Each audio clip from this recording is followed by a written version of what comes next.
Thank you. I brought that for you. Take that. Okay, we ready now? Ready? Everyone ready? Okay.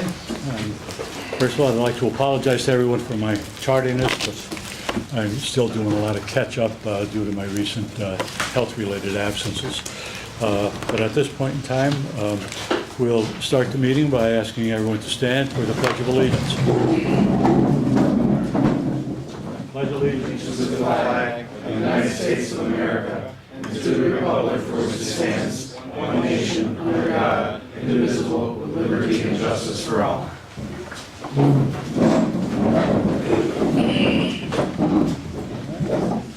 Call to order the meeting of the Board of Managers. We'll entertain a motion to approve the minutes of the prior meeting as submitted. Is there such a motion? So moved. Is there a second?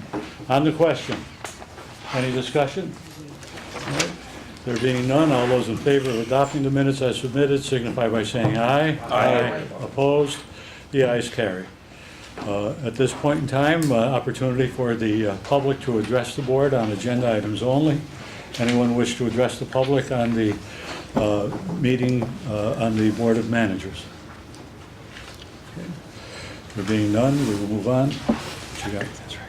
Yeah. Okay, at this time, we'd like the report of the Juvenile Detention Center.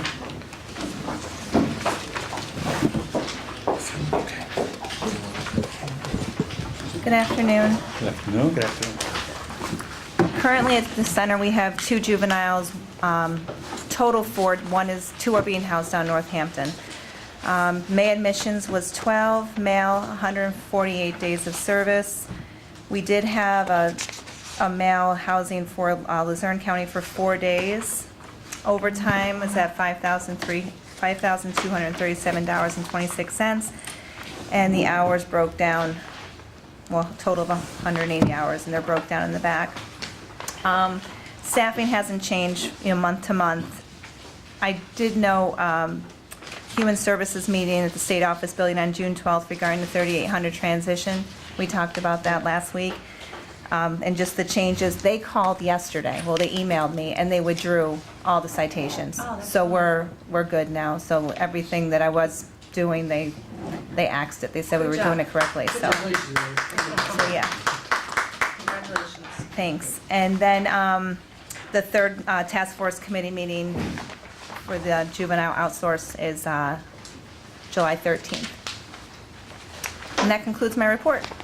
On the county juveniles housed in other facilities, is that a savings that I'm looking at there? No. One of the juvenile that was brought in, one of my officers is the victim. So we had to move him. Okay, Yeah. thank you. You're welcome. All right. Any board members have any questions? All right. There being none, we will entertain a motion to accept the report of the Juvenile Detention Center as submitted. Is there such a motion? So moved. Second? Second. Moved and seconded on the question. Any discussion? There being none, all those in favor of adopting the report as submitted signify by saying aye. Aye. Opposed? The ayes carry. Any member of the public wish to address the board regarding the Juvenile Detention Center and its operation? There being none, any other members' business on the Juvenile Detention Center? Okay. There being none, we'll entertain a motion to adjourn the meeting of the Board of Managers. Is there such a motion? So moved. Moved and seconded. All those in favor signify by saying aye. Aye. Opposed? The ayes carry. Okay. We will now call to order the meeting of the Prison Board. The minutes have been circulated, and at this point, we will entertain a motion to approve the minutes of the prior meeting as submitted. Is there such a motion? So moved. It's moved. Is there a second? Moved and seconded on the question. Okay. All those in favor signify by saying aye. Aye. Opposed? The ayes carry. Any member of the public wish to address the board on agenda items only? Okay. There being none, at this point in time, we will call for the controller's report. Mr. DeVillio? The Controller's Office reviewed the prison inmate and canteen account reconciliations. which were prepared by the Prison Business Office for the month of May 2017 and found no discrepancies between the reconciliations and the bank statements. The balance in the inmate account was $353,155.72 as of May 31st of 2017. The balance in the canteen checking account was $424,150.05 as of May 31st of 2017. And in addition, as of May 31st, the canteen account owned 2 certificates of deposit, one valued at $15,000 and the other at $131,790.29, totaling $146,790.29. And that concludes my report.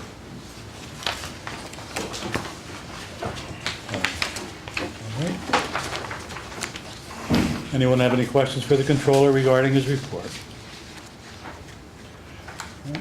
There being none, we'll entertain a motion to approve the controller's report as submitted. Is there such a motion? So moved. Moved and seconded on the question. There being no discussion, all those in favor signify by saying aye. Aye. Opposed? The ayes carry. At this point in time, I'm going to go back. I overlooked the motion to approve all current payables for the Community Correction Center, the Juvenile Detention Center, and the prison. And they've been reviewed, Mr. DeVillio? Yes, all invoices, Your Honor, have been audited and reviewed and are within budget and have already been paid. Okay. And then we will ask for a motion to approve all current payables for the Community Correction Center, the Juvenile Detention Center, and the Lackawanna County Prison. Is there such a motion? So moved. Second. Moved and seconded on the question. All those in favor signify by saying aye. Aye. Opposed? The ayes carry. Okay, at this point in time, I'd like the report of the Community Correction Center. Oh, there you are. Okay, Pat. Good afternoon. This is a report for May of 2017. We had 48 male work release inmates participate in the program. We had 4 female work release, 140 in the adult house arrest program and 22 in the juvenile house arrest program. Our revenue for this month was $67,889.32. Our expenses was $131,085.80. We had 9 work release and 31 house arrests participants complete the program. We had 3 work release and 11 house arrests that violated the program and were returned to jail. Our budget, our overtime is at 40, our expenses are at 44%, and our revenue is at 45%. We have 1 part-time position open. We interviewed for it and we filled it. And the last note, we were reimbursed $52,800 for law enforcement grant for the women's work release. And that's it. Anyone have any questions for Mr. Lynn? Okay. All right, and Mr. Lynn, as far as the number of participants in the work release program, I mean, we're running pretty much consistent with projections, is that correct? Oh, yes, we're right on. We're filled. Okay. All right. Yeah. Okay, we'll entertain a motion to approve the report of Mr. Lynn as submitted. Is there such a motion? So moved. Second. Moved and seconded on the question. There being no discussion, all those in favor signify by saying aye. Aye. Opposed? The ayes carry it. Thank you, Mr. Lynn. Thank you. Okay, Thank you. all right. Warden's report, Mr. Betty. Good afternoon, Board. The average daily in-house population for the month of May was 881 inmates.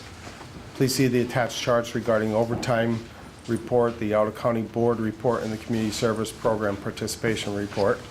Our staffing update, currently our corrections officers' numbers break down to 167 uniformed staff on shift, 2 out on workers' comp, 4 on continuous FMLA, 15 with intermittent FMLA, 4 other, and 3 vacancies for a total of 180 officers. Budget as of May 31st, revenue is at 21% and expenses are at 40%. Juvenile inmates, I have an update from what I sent out. We picked up another juvenile on Friday afternoon. So currently we're housing 4 juveniles, 2 are male and 2 are female. Inmates at or past their minimum is 30, 11 with no home plans, 8 are in community service and or work release of those 11. We have 4 parole was denied due to unacceptable home plans, 8 with home plans submitted and they're awaiting parole. 1 has submitted a home plan but first has to finish up programming, and there are 6 individuals who have been remanded for the balance of their sentence. Extraordinary occurrence reports. This is an update as well. When I sent it out, there was 4. We picked up another one. So there were 5 extraordinary occurrences since the last prison board meeting. On 5/19, a county inmate resisted staff upon being assigned to a camera cell on suicide watch, and the restraint chair was used to gain control. On 5/21, a county inmate was placed in the restraint chair for her safety after being resistant and uncooperative during the booking process. 5/28, county inmate was placed into the restraint chair for his own safety after covering a cell window and cell camera during a suicide watch. On 5/31, the rack belt was applied but not used on a county inmate during a court-ordered escort furlough to a local funeral home. And on 6/25, a county inmate was placed into the restraint chair after she refused orders and resisted attempts to go to a housing unit from booking. PREA, there were 3 allegations of PREA violations since our last meeting. 2 were deemed unfounded and 1 was unsubstantiated. Training, a total of 15 staff members completed 40 hours of CIT training in our ongoing focus on mental health trainings. Additionally, we now have 34 staff members who are trained in mental health first aid.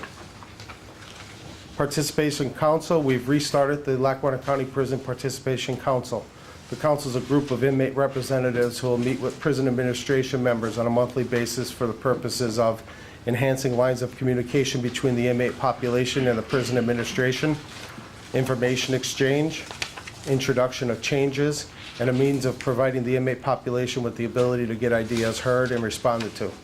I've appointed Supervisor Marty Finland and Population Control Officer Colleen Orzel as the delegates to represent the prison administration, and prisoners will be allowed and encouraged to discuss matters relating to the general conditions of imprisonment. Additionally, the council will encourage the setting up of channels of communication that allow prisoners to voice complaints and comments on prison life and make suggestions for changes. And this, of course, is outside of our normal grievance procedure that we have in place. It's a more friendly venue than that. Phone contract. In 2016, the county and PRACIS established a team to develop an RFP for inmate telephone and video visitation services.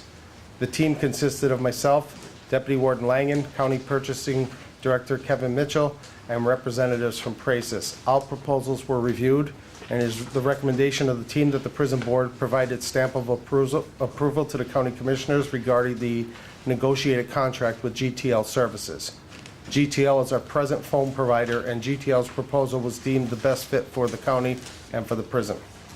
One of the features I'm most excited about is that we'll be receiving 450 e-tablets that will provide several functions, such as that the tablets will double as phones. They'll have a complete law library downloaded on them. We'll be able to provide inmates with video visitation with their families, and eventually we may be able to download pre-GED materials onto the tablets. With that said, I'm respectfully requesting that the prison board endorses the negotiated contract between GTL and Lackawanna County. With the board's endorsement, the county commissioners can then opt to approve and sign the contract. Commissary RFP update. We're in receipt of 3 proposals from Oasis, Aramark, and Keefe, and with the assistance of PRACIS, we'll begin evaluating their proposals right after Independence Day, and a recommendation for awarding the contract will be forthcoming. Food service RFP update. We're working with PRACIS to develop a food services RFP and hope to have one ready for announcement in the very near future. Medical services RFP. Presently, this RFP is also being developed. I've been researching other counties' RFPs as well as ones from our past, and will propose a draft in the near future. Graduation. I would like to inform the board that 9 individuals graduated from Scranton School District here at the prison on June 9th. This is the 18th year that the prison has hosted graduation for those individuals who are incarcerated and qualify. I'd like to thank the Scranton School District for the continued support in providing quality education to those incarcerated individuals who qualify for high school attendance. And this concludes my report. All right, thank you, Warden. Anyone have any questions for the Warden or any comments on anything in the report? I do, Warren. On the e-tablets, how would are they safe to, what are your safety features? Well, through GTL, they have the ability to kind of, if you want to think of it as being able to switch on and switch off certain things. We already have wiring throughout the facility to be able to provide Wi-Fi, and they will be able to allow us to set parameters on that. Yeah. Basically, think of the Barracuda filter that we have with county computers. They can do lots of things and deny lots of things, including total denial of internet access. So those e-tablets are going to mostly be used for the purpose of downloading programs onto it, and then it's just something you're walking around with. The only place it goes outside of that is during the video visitation. We have to allow that access, and again, GTL has ensured us that they're able to control that, so there's no getting around it to get to other places. Yeah, my question is, does the prisoner get to hang on to this Yes. So the safety I'm asking about is theirs if they're going to use that to harm themselves or someone else. We haven't finalized just who's going to get them. We have 900 plus individuals here, and we're getting 450 tablets. So not everybody's going to get a tablet. They are coming with safety, security coding that's on them. They're built for being in correctional institutions. What has been found throughout other correctional institutions that use these is those things become near and dear to the hearts of the inmates who have them, because it's to them a vital link to things they don't otherwise have. So the last thing they're going to do is destroy that. But again, it has protective equipment on it so that you can't destroy it. I saw the guy when he was doing a demonstration for us, he was banging it with a hammer. Nothing happened to So, it. Warden, there are going to be certain inmates that fit the criteria to have it, basically. Yeah, Okay. and I could definitely say And they're people that are lifelines. minimum They're not- security are I going to don't get see them. destroy them, the ones that are going to get Right, because it's a lifeline, because it's also going to be a phone for them. Oh. So they're not going to destroy their phones, their way of communicating more easily. Right now, when you're in a block, there's a couple of block phones there, and you have to wait until a phone is available. If you have a tablet, and you can just dial out and talk to your wife, your girlfriend, your kid, et cetera. Instead of waiting for somebody else to get off the phone, you have that access right there. So I agree with you, Commissioner, in that I see the likelihood of damaging that intentionally very, very, very unlikely, because it's their lifeline to the outside world. Now, I worked here, so how will that work now? One person has it, and another inmate wants to make a phone call, will he be able to use that tablet to do that? Well, I don't know. That's a great That's- question. that's I thought you were going to Get say, it out really good, because Yeah. I can see things happening with this too. yeah. And my first thought was, if we're going to give it to people in minimum security, everybody in DB unit is going to get one. This way, it's not your strong arm and me for the telephone or the e-tablet. So if we're going to give it to a block, the whole block is going to get it. Before they're passed out, I think the prison board would like to hear exactly Yeah, how yeah. you vetted it first, 'cause I'd like to hear it too, just to be safe. I think it's a great idea, but. And that's You know, something that'll be slowly you rolled have it and out. I don't have it, it's, Yeah, comes to something all right. different. Yeah, and I agree with you. And lots of questions, unthought of yet, questions that will pop up. And I will discuss it with Deputy Warden Langen and the security staff of the prison as well. Bring Jeff Mando involved Jeff Mando. Okay. in that, too. It's not a problem. I'd like to congratulate you, I made it out to the graduation, I think I've been making them out to the graduation since GED at the old prison up until now. I think that's the biggest class, nine Yeah. participants. There's more participants, but 9 graduated. 9 graduated. So congratulations. They have a equivalency degree from West Scranton or Scranton High School, so it's a real diploma. Right? It was a good day. Which is great, yeah. Again, and you're right, they get the option of choosing which high school's diploma Yeah. will you accept, and it's a really nice thing. Scranton School District has been doing it for nearly 20 years for us, so. Mr. Egan does a great job. Yes, he Tom does. a very good job. Yes, he does. Congratulations. Like I said, I think it's the largest class I've ever seen. Warden, there's going to have to be some very clearly established criteria, and the rules, I guess, will have to be certainly published and well-known as to who's going to get access to them. I mean, are these going to be special privileges? Is it going to be something that's available to everyone? How are you going to determine if we're going to have half as many tablets as we have inmates? Well, couple different features there. If we stay with what we have right now, yeah, we're going to have to make determinations who gets them, who doesn't get them. The other thing is, we could always look at, we haven't met to have a demonstration done with GTL on these tablets. If it's something that's really smart on our part, we could always look at purchasing tablets so that the majority of the population has it. They're giving us 450, no charge. We can go out and buy our own. That's part of the new contract, Right, if approved. yes, yes. Okay. Yeah, And I can see where it could certainly be a tool for discipline. I mean, it's a privilege, or if it's, you know, you're going to have to distinguish whether or not it's going to be a right or a privilege to everyone there. right. Right? And it is definitely a tool that could get compliance from individuals, because if you're doing something that gets you put into restrictive housing, you might think twice because you know you're not going to get your tablet. Right. I saw the same phenomenon when the months that I worked at the juvenile detention center. The kids came in the door and we took their cell phones, and it was like taking an arm off of them, you know, because that's part of their hand anymore in today's culture. So you become very dependent upon things and you don't want to lose it, and a lot of times you get positive behavior as a result of that. Earlier today, I did receive, maybe it was sent out sooner, but I saw earlier today, Yes. the summary of that phone contract. And I know that you were very much involved in the development of the contract and negotiation of it. And the summary was certainly helpful because the contract itself, not only voluminous, but loaded with a lot of facts Right. and figures. Right. Would you like to elaborate on any of that for the board at this time? Because I Sure. note that you are requesting approval of that. Absolutely. Fortunately, I highlighted a little bit. It was something that I put out through the efforts of Praces, the company that's been helping us to develop the RFP and everything. And basically, it's just some highlights, the new contract benefits compared to the old contract.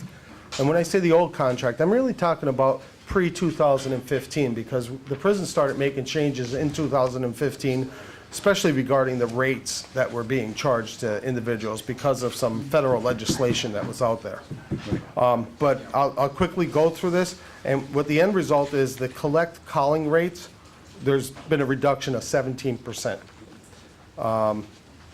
Also, the collect calling rates for local and long-distance calls were reduced from 25 cents a minute in 2016 to 21 cents a minute in 2017, so a 4-cent reduction. The prepaid debit, the calling rates for local and long-distance calls eliminated surcharges and connection fees. It used to be in 2014, if I was an inmate here and I was calling, I would get charged a $2.30 surcharge, and then the first 15 minutes would cost me $2.50. Just, those aren't the exact numbers, but they're on the chart there. Basically, a 15-minute phone call would cost me $4.55, right around there. Now, it still costs some money, but because we're charging by the minute with no surcharge, it's coming out to $3.80, $3.85 compared to $4.55. That's the big change. Those are collect calls. Yeah, yeah, and all calls from the jail are collect calls. Oh, Yeah. There's debit ones too, but let me see what else I have here highlighted. The prepaid collect calling rates, there's a 31% reduction from 2014 till now. The debit calling rates is a 17% reduction from 2014 to now. We don't get a lot of international calls, but there was a 17% reduction in the international call rates. And the debit calling rates for international calls was a 14% reduction. On page 2, you'll see a chart, but that chart that's on page 2, if you have that with you, that's the stuff that was in 2014. There's been a slow change, and now it's been finalized, or will be finalized with the signing of this contract. So that's the stuff that you're comparing it to. Our present rates are being compared to that. Let me see what else I have, because I think I just have one more thing highlighted under fees. The bill statement fee, it was reduced. The bill statement fee was reduced from $2.50 to $2 in 2015. The overall fee is a reduction of 20%. And further, the fee was eliminated in the 2017 contract. So that what was costing someone $2.50 in 2014 was costing them $2 in 2015. Now it's free.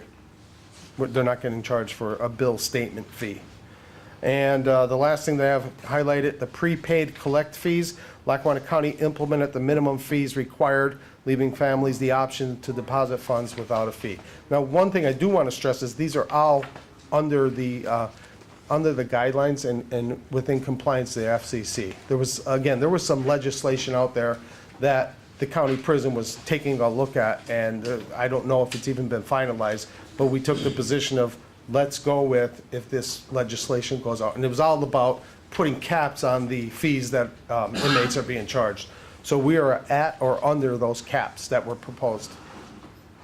And this other contract was 10 years long, you couldn't get Yeah. out of it. Yeah. So this is the first time it is a savings. One thing that I'm really thinking about the tablets, I'm sitting here, is that something that we could, I have no problem voting on the contract, but if it's somehow that you figure out that that's just a situation that's not a great idea for the jail, is that something that we could go and renegotiate something else that we can get off them for the? I'm sure it would be. Because, we're talking about tablets, those tablets are expensive. So- Yeah, and again, they were giving it to us no charge, but at the same time, if we chose to take a different avenue other than that, I'm sure that they would consider whatever we might say. The big thing really with us was the tablets. We were looking at video visitation.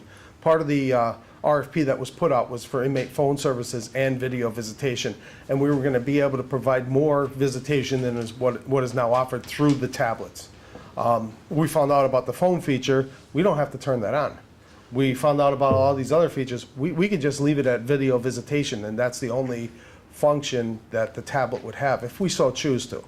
What we did was we did negotiate with LexisNexis and GTL to provide a law library on every single one of those tablets. So those tablets, I mean, I would want to keep that, because if you have access to the tablet, even if we're not giving it to the inmate to have in his cell or dormitory, we could have the tablets in the law library, and everybody has a law library in their e-tablet, besides the ability, when we turn it on, to have video visitation with their family. Ward, the only thing I just don't see, unless it's like special blocks, like maybe that would be the recycling block, our mountain crew, I could see them being there. But where I really see this could actually be a real good opportunity is the fact that we could utilize it as, we could have FaceTime, bring them all into maybe to the this place where the services, we have religious services. Yeah. Maybe let everybody have some FaceTime there and you take them back out though. Yeah. That's what I see. I agree. And I just want to make sure this, because, you know, I think, oh, this is great, we're going to get this amount, 400 some of them. Right. But I think they have to be very, very, very controlled. And again, I would sit down with Deputy Warden Langen, the captains and the lieutenants, and discuss all that. That's something that, yeah, I agree with you, that might be the best route. More of a reward than somebody, Then somebody here you has go. something, Yeah. this is mine, I have it all the time. Right. Well, now, once a week, I get an option to maybe go and FaceTime my family. Right. That becomes, I mean, Yeah, then it becomes a big perk, yeah, yeah. it's a big perk. Yeah. Is the video visitation recorded? I don't know, that's a very good question. I'm sure GTL can do that. I know we asked them about the phone calls, if we were going to allow it to be used as a phone, and yeah, the answer is yeah. So I don't see why they wouldn't be able to do the video visitation, but I'm sure they can, but I didn't specifically ask that question. Again, Safety concern. Yeah. Not. yeah, and I know exactly what you're talking about there, and I have the same concerns. It's just very early in the game. It's something that they're putting on the table at no expense to us, and we're very interested in it. And again, we can shut things off, turn things on as we desire, and we can control it the way that you're suggesting, or not control it in that manner. But it's something that I would vet with the security staff here, and we'll come up with a proposal. I'll be more than happy to share it with the prison board before it's ever implemented. I think it's a great opportunity that they're giving us. Like you said, I think we have to control it. Right. We have Yeah. to control it. And I have no problem voting on the contract, but with the stipulation that you'll bring it back to the board for us to see it, to have an understanding of how it's gonna be put into Sure. the 800 some inmates, how that's gonna work out. Yeah, that is no problem whatsoever. Something I think that we get, Yeah. It's obviously a brand-new technology. Yes. And obviously, it's just beginning to be used in prisons across the nation. Sure. I think we can look at the rules and regulations. We don't have to invent the wheel all over again. We can borrow from the best and avoid the worst to see where it's going. But perhaps at this point in time, you know, we might be putting the cart before the horse. We haven't even accepted the contract. Right. We haven't gotten into the other major provisions. And since the tablets are not yet even in hand, you know, I'd suggest we shelf that for the time being, look at whether or not we're going to approve the contract. That's certainly icing on the cake. And then make sure that we roll them out at an appropriate time with the appropriate restrictions and guidelines. I just My wanted to. thoughts. Yeah, no, you're absolutely correct, Judge. Just from working here, I just had a different thought process on this. I just want to make sure that that's done properly. And like I said, contracts first, but we will have to really look at how those tablets will be. And I agree 100%, and I really believe it should be a privilege to just get time with it and not just hand it out to Yeah. anyone, because we already see where certain privileges are, you know, people are upset because some people get them and others don't. So Right. I would prefer something where we had control of those tablets and they can have time in a room somewhere on that or something, rather than just handing these to someone Completely understand. for their own property. And again, I know that we'll have complete and total control over setting those parameters. It's not like they're going to be able to, unless we allow them to run wild with things, they're not going to be able to do that unless we allow it. So we can do everything right, exactly. We can do it right down to containing them all in one room, as you were kind of suggesting there, if we choose to go that route and say that's the best fit for Lackawanna County Prison and the inmates who are incarcerated here, that we do it this way, and maybe over time, roll it out a little more slowly and allow this privilege and all that, just to see how it works out. I agree with you, Commissioner. Sometimes privileges, if given too easily are considered rights by some people, and they're privileges. When does this current contract expire? The 90-day notice, as I recall, right, the county can terminate on 90-day notice, which Right. is one of the things that I favor much about it, that it's not long-term as that private telephone contract. Right, and right now, the So current they- contract has already gone over its expiration date. The company that's recommended is the current provider. So they didn't have any problem whatsoever. I think it was January 1st was the end of the prior contract. So they could accommodate our request without risking Right. Okay. future Well, contract. Actually, that is a separate part of the agenda. We're still on the warden's report.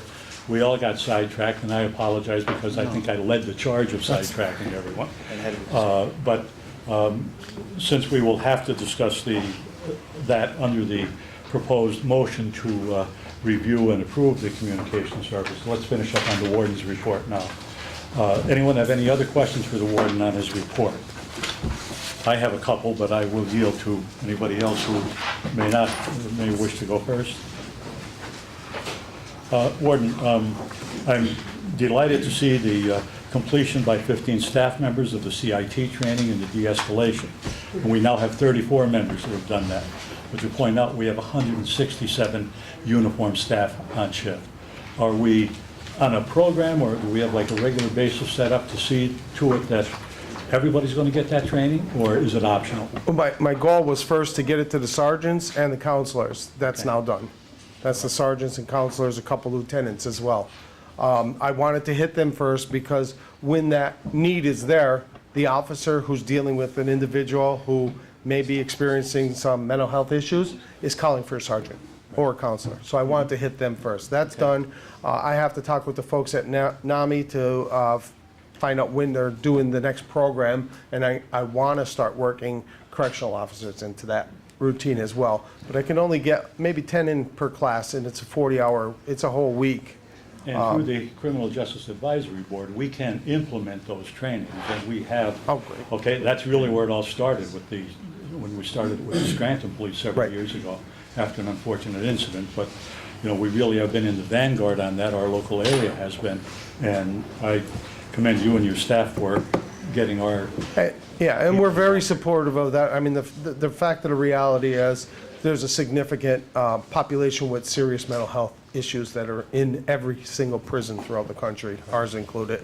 And I'd like to have our staff as best equipped to dealing with that situation as they can be.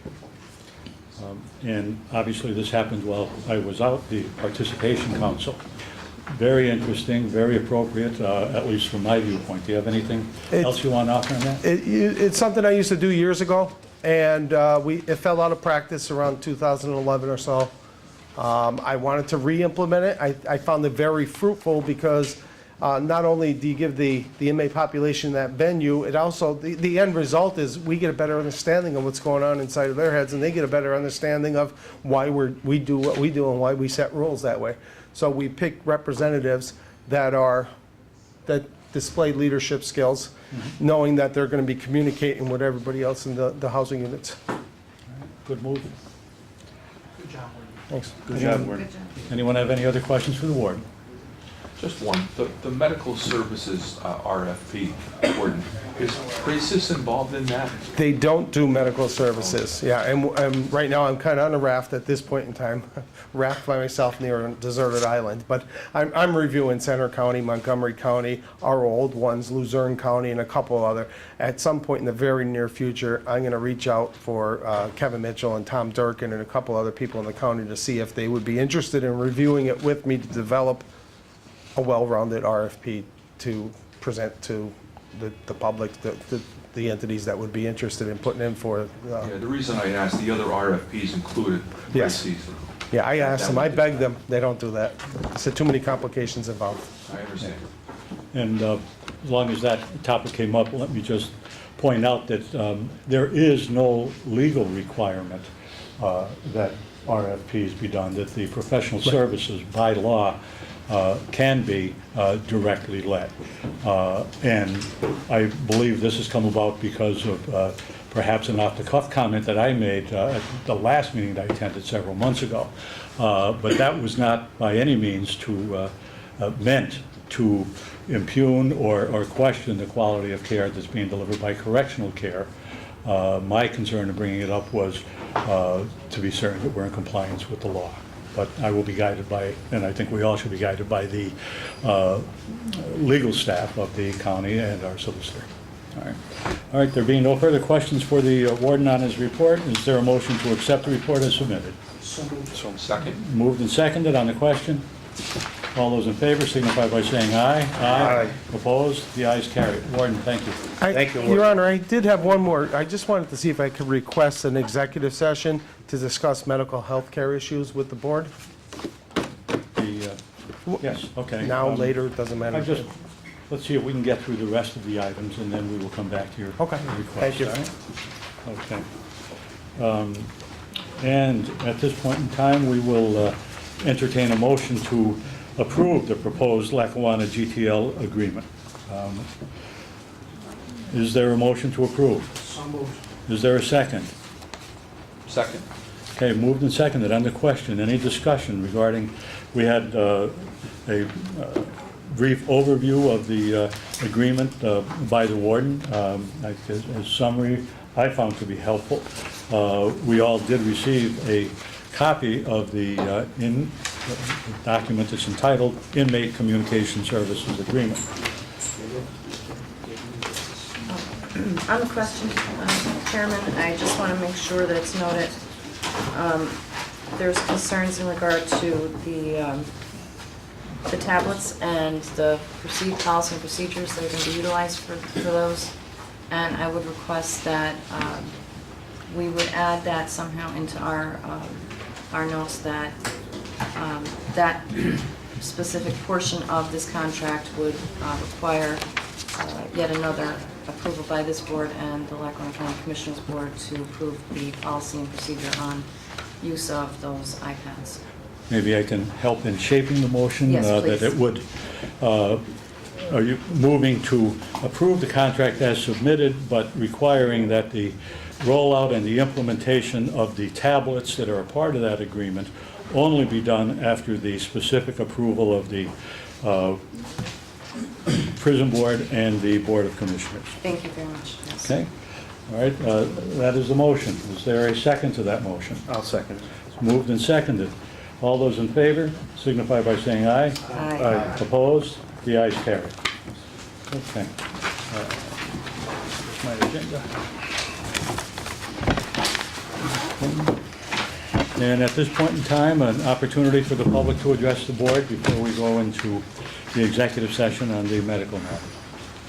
Anyone like to address the board? Come forward, state your name and address, please.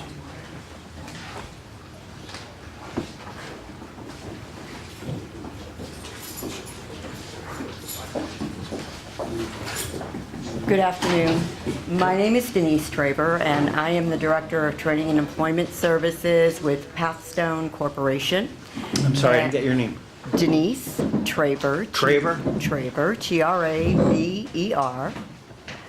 And I am Director of Employment and Training Services with Pathstone for adult reentry initiatives here in northeastern Pennsylvania. I apologize for the short notice, but we are in the process of applying to the United States Department of Justice for a community-based comprehensive adult reentry grant in the amount of $1 million. Since we have worked successfully with Lackawanna County in the past with previous initiatives, characteristics common to female ex-offenders, as well as our present Training to Work program, I would ask that the board approve a memorandum of understanding that I can submit to the Department of Justice in order to begin working with this program. The way I envision this program is that it will supplement the program already in place internally within the prison. We would enroll a minimum of 100 individuals who are at medium to high risk, using both the baseline risk assessment, the Texas Christian University assessment that EOTC presently uses, as well as administering the Wisconsin Risk and Needs Assessment, so that a determination of an individual case management plan can be made for each enrolled individual. I've already scheduled a meeting with Jane Augustine of EOTC. We are meeting after the 4th of July because she is away on vacation. But the submission on this grant is due no later than July the 5th. Unfortunately, the United States government has shortened the window of release of a funding opportunity announcement and the due dates. We will utilize, and as I said, supplement all of the programs that are already in place internally pre-release, and then follow those post-release for 12 months. I've also met with Dr. Jenkins at the University of Scranton, and this particular project will be part of a research study to determine whether these intensive case services are beneficial to our returning citizens. I can say that in our two programs, the characteristics common to female ex-offenders, which has ended, and our present program, our recidivism rates, when we finished the characteristics common to female ex-offenders, our recidivism rate for that program ended at 14%, which is an outstanding number. Our current recidivism rate on the Training to Work program is about 18%.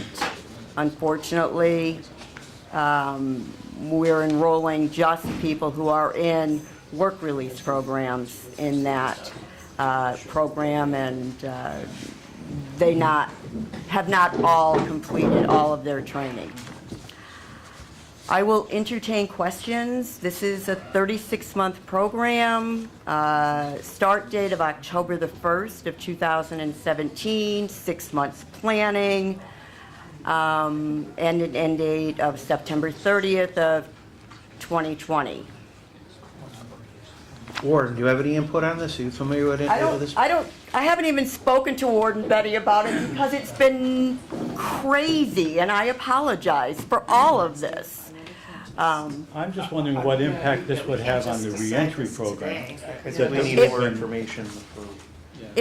It would truly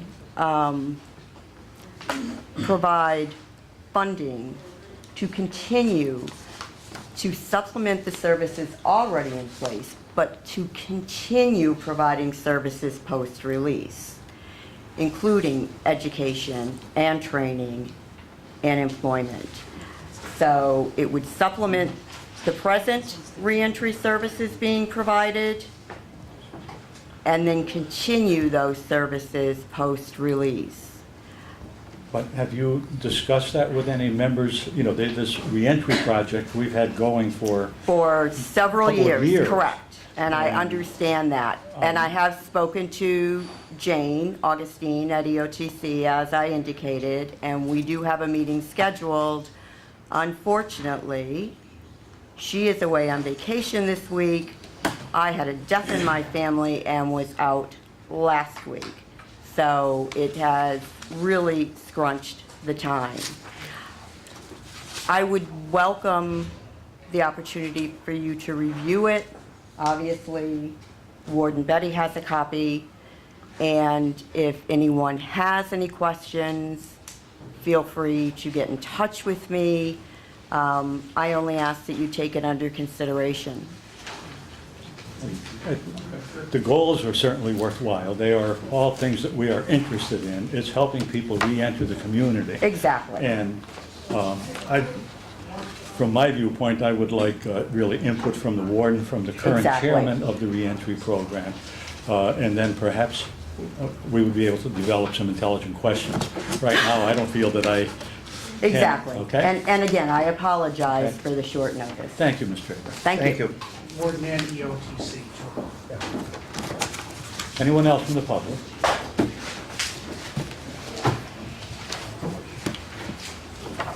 Good afternoon. Hi. I I forget your name, I'm sorry. Bev DeBarros. I'm Okay. sorry, I should have said. Okay.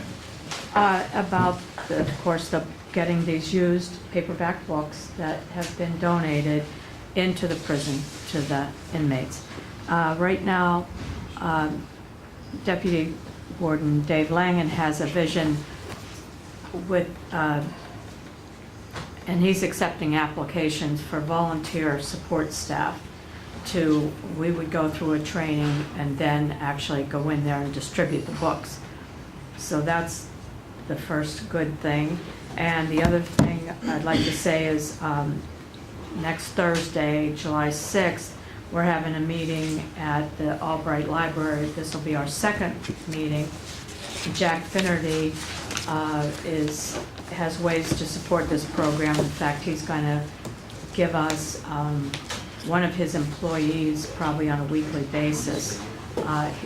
You know, they'll still be paid as a library employee, but they'll be here to help with the book distribution. And also, Jack has reached out to Deirdre Spellman, who is in charge of social justice program at Marywood College. She's interested also. Different people, once we just started talking about books, then people who were interested had more wider ideas. So we're going to try to coordinate with, you know, the warden and the deputy warden and Jane Augustine again, so there's not duplication. But I think there are materials available out there that people want to get in. Thank you. Thank you for your Thank you. efforts. It's a good program. Thank you very much. Yeah. Okay. Hello, I'm, as you know, because I've been here for a couple of months now, I'm Dr. Stephanie Bressler, and I live at 1402 East Gibson Street in Scranton. I am representing Progressive Women of NEPA, and we are now partnering with a group of NEPA prison advocates, so I'm also here on behalf of them today.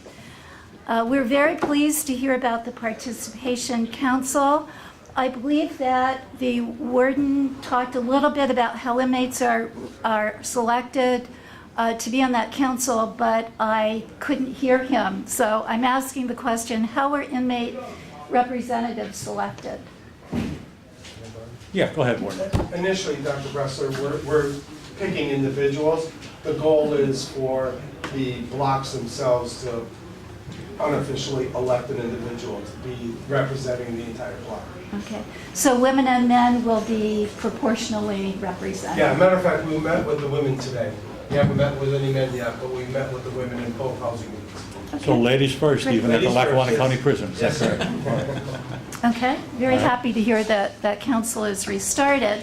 Also very happy to hear about the potential for the law library to be accessible on those tablets, as well as possibly GED and other educational programs.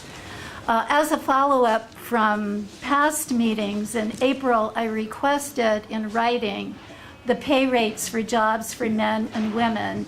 At last month's meeting, the warden said that he hadn't received that written request, but he also said that he was trying to upgrade some of the jobs so that women would have access to equal opportunity in terms of pay. And I was wondering what the status of your efforts is. I noted that from reading the minutes of the last meeting, and I noted that the warden at that point said he would try to follow up on that. And Warden, were you able to? I was able to. We didn't implement it yet. I was hoping to get it in place for July 1st. Basically, what I asked the female officers to do was to come up with some extra duties for the female block workers to earn a little bit, $1 more a day, to get them to $5 a day. They came up with a list of responsibilities that would be in addition to a male block worker would do maybe 5 functions. They're going to have the female block worker doing 7.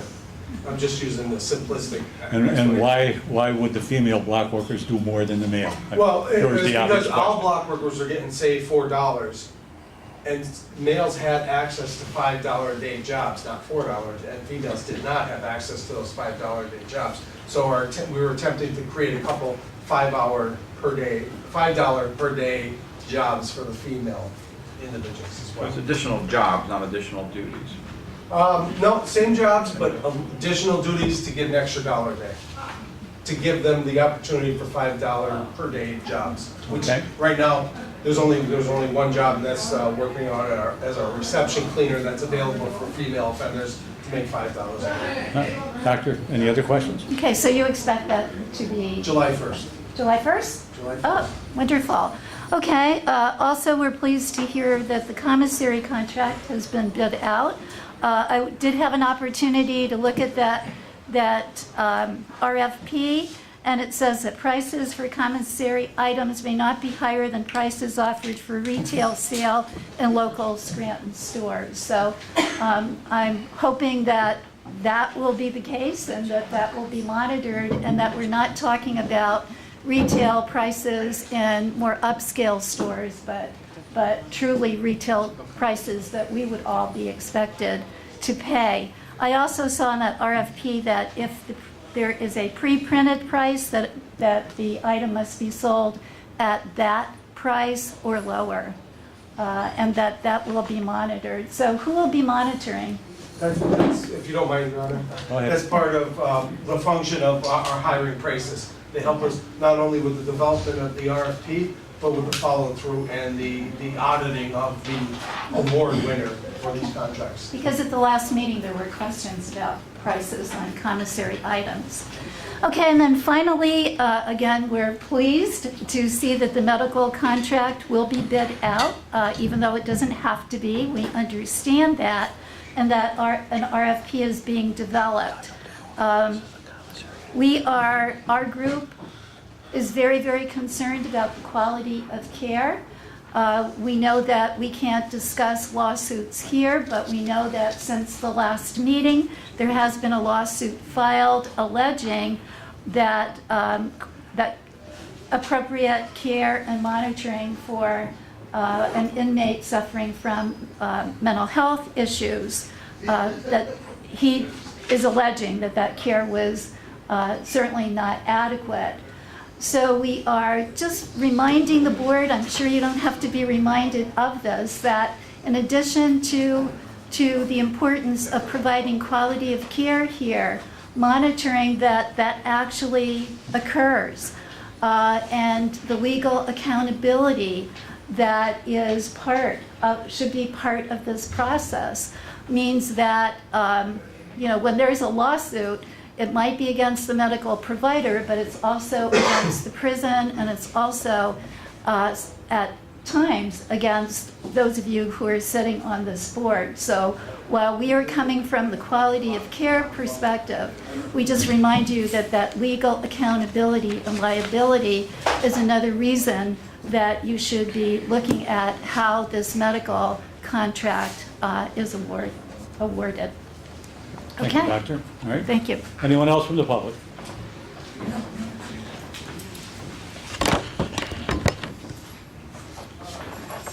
Was there anyone else that, Yeah, I just want to say, this is my very first time here. and your name, please? Pinky Stanceski. I'm the only Muslim woman here that's also a student at Marywood University at University of Scranton, criminal justice. And this meeting is excellent. Thank you. It's not often we get compliments, but we appreciate it. All right. Anyone else wish to address the board? If not, we'll go into executive session as requested by the warden. Okay, just one quick question, I'm the sorry. warden, crisis. The numbers that they would come up for any type of food that we'd be selling through commissary, is that comparable to most state prisons and stuff, the other prisons they deal with? I honestly don't know the answer to that. I've never looked at the prices in state prisons. So I don't know. Kevin Mitchell may have the answer to that. Yeah, just so you know. That's it, sorry. Everyone except the members of the board. Do we need, Kevin, everyone? No, commissioners meeting at 10. Ladies and gentlemen, would everyone like to stand for the pledge? So we're in good shape. Pledge allegiance to the flag of the United States of America and to the republic for which it stands, one nation, under God, indivisible, with liberty and justice for all. I'd like to bring this June 28th, 2017 Salary Board meeting to order at 9:30 a.m. in the Commissioners' Conference Room. I'd like to make a motion for the approval of minutes. Do I have a second? Second. Roll call. Controller DeBillio? Yes. Commissioner Cummings? Yes.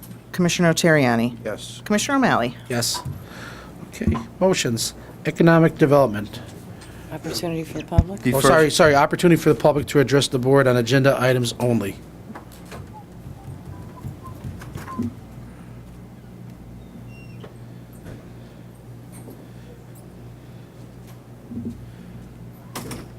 Tracy, I'm just gonna ask for an aye or nay on this, because I'm just forgetting something. The first item on the agenda this morning is Resolution 17-3020, and this is a motion to create 80 new part-time positions for the Lackawanna County Transitional Assistance for Needy Families for the Summer Work Experience Project at a rate of $8.50 per hour, and Mr. George Kelly, Director of Economic and Community Development, and also acting as our Workforce Development Overseer, is here to explain this program and the reason for it to us. Thank you, Chief. Morning, Good Mr. Kelly. Commissioners. How are you? Wonderful. It's a great morning. So today in front of you this is a summer youth program for transitional and needy families. It helps children get their first work experience and get a taste of what it's like to work in the real world. It's run through our CareerLink one-stop center down in Franklin. It's funded by the state. It's a program that comes through the Department of Welfare and Department of Labor of Industry. It's fully reimbursable by the state. We usually bring on a program manager and a coordinator, and they oversee keeping these kids busy. We work at different nonprofit organizations, giving them a taste of business without really throwing them into a fire of a for-profit business.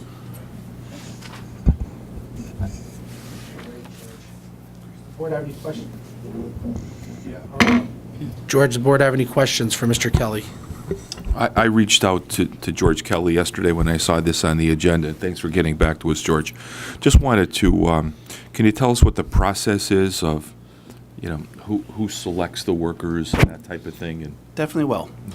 You might be familiar with this. In a prior life, this thing was referred to as CETA workers, which a lot of people worked in Lackawanna County. Yes. So what will happen is an application will be filled out through our CareerLink Center down on Franklin Street. Kathy Gerard is the point person for that until we bring the program coordinators on full-time for the summer or part-time for the summer. An application will come in. There's a financial qualification. We have to make sure the family has a certain financial limit in terms of how much they make for the kids to get work that way. It's all sent through the CareerLink. They've been reaching out, and they've had this program going for 20 to 30 years. So they have a number of kids left over from last year that usually roll into the program, and there's a number of open slots. So if there is any interest by anyone who wants to see a young 16, 18-year-old have their first work experience, they can reach to the career link, fill out an application. Financial qualification is done. They have to just prove their salaries of the family, or if they're in public assistance already, then they'll qualify if they get food stamps or other things. Gary, this was brought back into the county. They've been working on for, what, about a year and a half, basically, to bring all this back in? Yeah, for last year, we've been... 2 years? The county is responsible for the fiscal management of the workforce board, but there's a separate board that procures services and determines what we do to meet the needs of the business community. So as part of that, the vendor, or the old fiscal agent, was SLHDA. They, now, we're transitioning as of July 1st officially to take it over with all money and reimbursements and everything else. So we're going to be a lot busier in terms of processing that with the controller's office and our accounting areas here. Sounds like a great program. Yeah. Thank you, sir. It reminds you of the old days, doesn't it? Yeah. That's right. Does the board have any questions for Mr. Kelly? Okay, could I have a motion? I make a motion to, Can I have a second? Second. All in favor? aye. Thank you, Okay. Commissioners. That's Thanks. a great, just on the comments, I think that's a great program, and I appreciate your work on that. It's my pleasure. I was on CETA. No, that really... Kelly, these people are going to start on July what? July 10th is the official start of the program. We're going to have a handful of kids that have worked with our transitional needy family program now actually start up at Camp St. Andrew and now Camp Kelly. So next week, the kids will Camp be Kelly, is that after you? George Kelly? George Kelly? It's after my No, senior that's Kelly. senior. I know I'm One of my on friends and senior. mentors, great man. He is a great man. You know, this brings back a great fond memories. I remember being at the playground, and all of the teenagers that worked at the playground, they were all CETA workers, and they were all over the city. They were cutting cutting grass, working the playgrounds. It was great. And it's funny because a lot of them, they used their CETA time when they got involved in city or county government, and they were able to buy that back towards their pensions. So that's pretty amazing. So, Great start. but it's Really? yeah, yep. Some of the county corrections officers at one time, they were under the CETA program as part-timers, and the one guy had 2 years. He bought it back when he was retiring about 2 years ago. But amazing, yep, CETA program. But it's good for underprivileged children. It's good to help their families. So Bill Davis is planning on using some of the children up at McDade Park in the park system, so it's a great introduction into recreation and doing some gardening, a little bit of hard labor. a little bit of you know, hard to labor. keep up Understand? It's good to sweat. St. not Joseph, just- St. not just Joseph's that. have had people actually work in their services area, their laundry areas, that actually went for their LPN after this, seeing what it's like to be in healthcare. So there are some good And the success courts. stories over the years. Courts and the tax office, filing, So it's learn. a great experience for the I mean, you young might kids find to that get. find that niche in life that you really want to do, but I think it's just good because it's for the underprivileged kids, and a lot of, like, everybody I knew came from families of 6 or 8, and they all worked CETA in the summer in the 70s and 80s, so I it's remember. good. It's very good. and in the school districts. Yeah, the school- That's they- where I worked at the school. They used to work over the swimming pool of the middle school, I remember. They used to actually watch the kids and stuff. It was amazing. Okay, Thank you much. thanks. Human Services, 17-3021. This is a motion to ratify the collective bargaining agreement by and between the County of Lackawanna and the American Federation of State County Municipal Employees District Council 87, AFL-CIO. Contract terms effective January 1st, 2017 until December 31st, 2021. And our Deputy Director of Human Resources, Mr. Justin McGregor, is here to explain this agreement to the board. So this was voted on at the last commissioners' meeting and needs, obviously, salary board approval to take effect. Is there any questions that I didn't answer at that last meeting? Does the board have any questions? I just have a question for John. Sure, you can. Go ahead, ask. I voted, I abstained from that. I read my statement, but I abstained on that one, so can I vote on this, or do I have to abstain on this vote as well? It's enacted, so I have to, okay. Thank you. Whatever you like. Okay, any questions for the board? Okay, could I have a motion? Make a motion. Second, can I have a second? Second. Okay, all in favor? Aye. Aye. Okay, thank you. Thanks, Okay, Commissioners. opportunity for the public to address the board. Members of the business? I'd like to make a motion to adjourn. Do I have a second? Second. All in favor? Aye. Aye, thank you. Works out better.